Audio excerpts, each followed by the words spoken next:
a Mason, and many of the rituals of the Mormon Church are based on Freemasonry.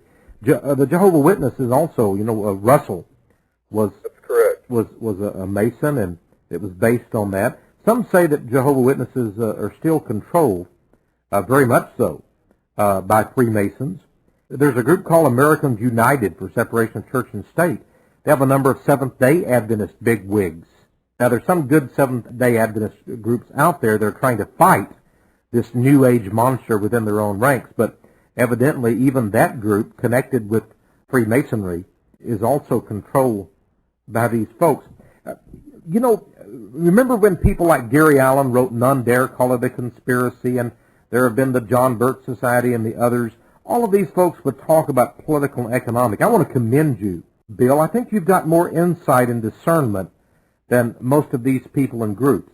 I mean, I'm not saying they haven't done good things to awaken the United States and patriots, but the fact is you have uncovered more than just political and economic skullduggery. You talk about something very basic to the core of human nature, which is the spiritual, that there is a religious element, almost, let's just say, a religion of the Illuminati. It's very interesting. Why do you think that perhaps some of this has not been picked up on? Why are you one of the pioneers in this? And yet you noted just a moment ago that it really harkens all the way back. It's the ancient Babylon religion. Why is it that it has taken all this time, and a man named William Cooper, your radio program and your book, Behold a Pale Horse, I mean, why haven't these other people seen these things? Well, I think it's part accident and just part hard work. During my youth, I was asked by a friend of mine if I would come and join the club that he belonged to, called the Demolay. And I said that I would, and I went through this initiation, which I didn't understand anything that happened that night. And I went for 2 more meetings after that. And my father was transferred to Japan, and I never went to another meeting, never knew anybody else who belonged. And so it just disappeared from my life. And I'm very lucky, knowing what I know now, that it did, because I could have become one of them very easily. But when I filled out my security clearance papers in the United States Navy, they give you these sheets that list hundreds of organizations, and you have to check any organization that you used to belong to, or you don't get your security clearance. And if they find out you left something out that you did belong to, that's a very serious violation. So I looked all over for Demolay. I couldn't find it, but I knew that Demolay was the boys' organization for Freemasonry, so I checked Freemasonry. And I found myself in the Office of Naval Intelligence and discovered that there are no intelligence people in the United States Navy who are not Freemasons, Rose and Cross, or Knights of Malta. When I discovered this, along with everything else I discovered, I thought it was very strange, but I didn't attach anything to it until later in my life, when I began to really do some serious research into the heart and core of this. And I sat down one day and I said, this is absolutely impossible. No conspiracy can exist because it could not have been kept so secret for so long. So whatever is happening has to be happening by accident, unless it's some kind of a religion that I don't know about. So I began to look into the various religions, and lo and behold, I found there is a religion that I was not aware of, and it's the religion that I've already described. What keeps it secret are these tremendous layers of degrees of initiation. Nobody really knows anything until they get to the top. And along the way, they take so many oaths, that, and they're all blood oaths, that they agree to be murdered ritually if they reveal any of the secrets. And this is how they've been able to keep this secret, through indoctrination of these men and women throughout their life, through belonging to these secret organizations, going up through the degrees of initiation, to where eventually some of them learn what it's really all about and learn to control the others below them. And that's the way they've kept it secret. And in these oaths, they have to swear to help their brothers in the order, come to their aid at any time, give them preference in any kind of interview or business dealings or what have you. And so they've been able to infiltrate people into key positions in government, in the military, in religious organizations, churches, Protestant Catholic Church, in city government, in state government, and of course when they get in these positions and openings become available below them, they are filled with their brother lodge members. And this is how they have slowly but surely taken over this country and other countries and are eating us away from within. The enemy is not without. The enemy is within. In fact, the enemy is within each and every man, if you understand that. Well, you know, I have an article here from the New Age. And as you know, that's from the Spring Council 33rd Degree Scottish Rite of Freemasonry. Until very recently, you know, they changed the name now to Scottish Rite Journal. I guess folks like Bill Cooper and Texe Marrs were exposing the New Age, and they said we better change the name of our publication. It became very embarrassing to them, as a matter of fact. Yes. Way back in September 1950, an article entitled God's Plan in America. And it states here that God's plan, this is right out of the New Age magazine of the largest Masonic group in America. It says, Bill, God's plan is dedicated to the unification of all races, religions, and creeds. It says this plan is dedicated also to the new order of things. It is to make all things new, a new nation, a new race, a new civilization, and a new religion, a non-sectarian religion that has already been recognized and called the religion of the great light. One of the things that, you know, the Masons use is this term non-sectarian. What does that mean?